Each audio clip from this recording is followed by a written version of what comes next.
మమ్మల్ని అడగండి సార్, ఆయన ఫీల్ అవ్వరు సార్ ప్రెషరు.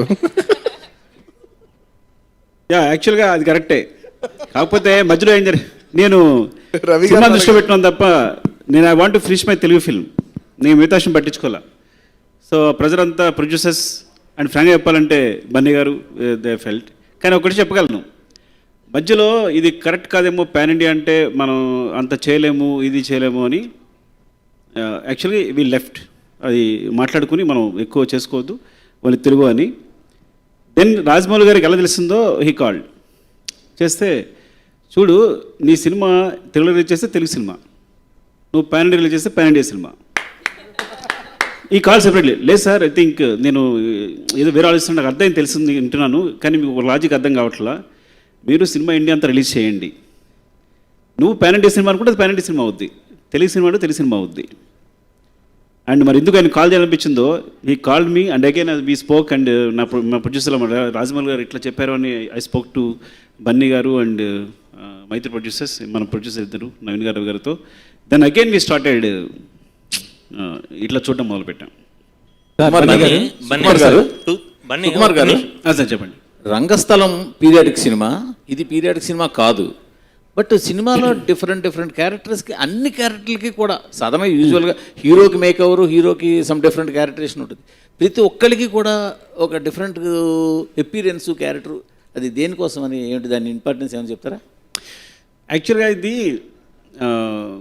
ఇది కూడా ఒక విధంగా పీరియడ్ మూవీ అనండి. ఎందుకంటే 96 to 2004 అని తీసుకున్నాం మేము టైం. సెల్ ఫోన్ లేని టైం అండి, సెల్ ఫోన్ టైం లేని టైం. కాకపోతే ఎందుకు సెపరేట్గా చెప్పలేదు అట్లా అంటే, ఎర్రచందనం అనేది ఇప్పుడు జరుగుతుంది, అప్పుడు జరుగుతుంది, ప్రజెంట్ టాపిక్ కూడా. సో దాన్ని మేము పీరియడ్ సినిమాని ఎక్కువ హైలైట్ చేయాల. అంటే ఇది కామన్గా ఎప్పుడు జరిగినా ఉండే పరిస్థితుల్లో అన్నట్టు తీసానమాట. సో యూ కెన్ సీ ఇప్పుడు జరుగుతున్నట్టు ఉంటుంది, అప్పుడు జరుగుతున్నట్టు ఉంటుంది. సో అట్లా ఒక నేను తెలియకుండానే ఒక ఏమనాలి, ఇమాజినరీలో ఏమనాలి, ఇమాజినరీ పీరియడ్ అనుకోండి, ఫిక్షనల్ పీరియడ్ అనుకోండి, అట్లా అనుకున్నాం.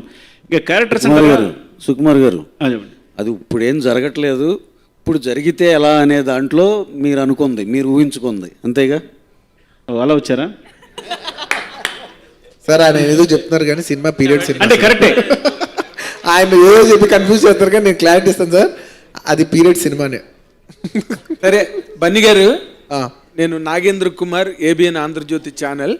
ఇప్పుడు ఓకే పీరియడ్ ఫిల్మో కాదు తర్వాత విషయం, కానీ when it comes to the point of your performance and your appearance in special, ఇప్పుడు నార్మల్గా సోల్ఫుల్ ట్రాన్స్ఫార్మేషన్ లేకపోతే ఫిజికల్ ట్రాన్స్ఫార్మేషన్ అన్నది అంత సులభం కాదని చెప్తారు, as per the histrionics in the acting faculty.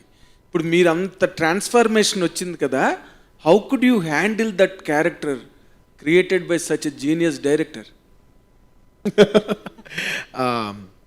First of all ఏంటంటే, నా అదృష్టం ఏంటంటే ఇలాంటి క్యారెక్టర్ దొరకటం. అండ్ రెండోది ఏంటంటే, నా మూడ్ ఎలా ఉందంటే సార్, జనరల్లీ ఒక ఆల్ టైమర్లు ఇలాంటి పెద్ద హిట్ పడిన తర్వాత కొంచెం రిలాక్స్ అవుదాం అనే మూడ్ ఉంటుంది.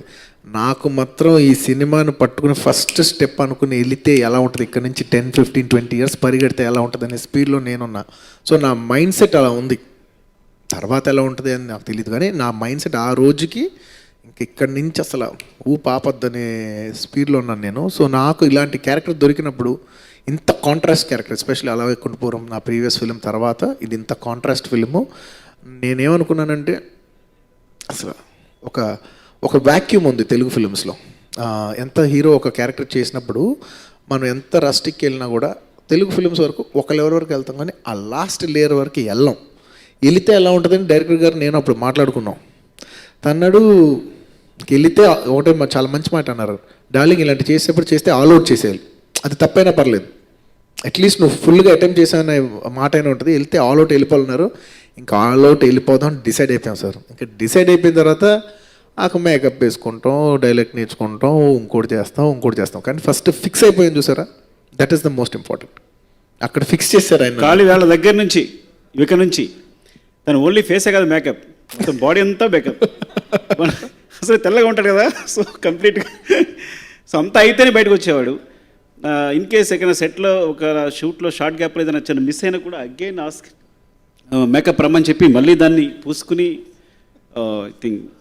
నవీన్ గారు నవీన్ గారు, బన్నీ గారినా సుకుమార్ గారినా కథనా, దేన్ని నమ్మి మీరు 180 కోట్లు ఈ సినిమా మీద పెట్టారు? సినిమా నమ్మి మూడింటికి కలిపి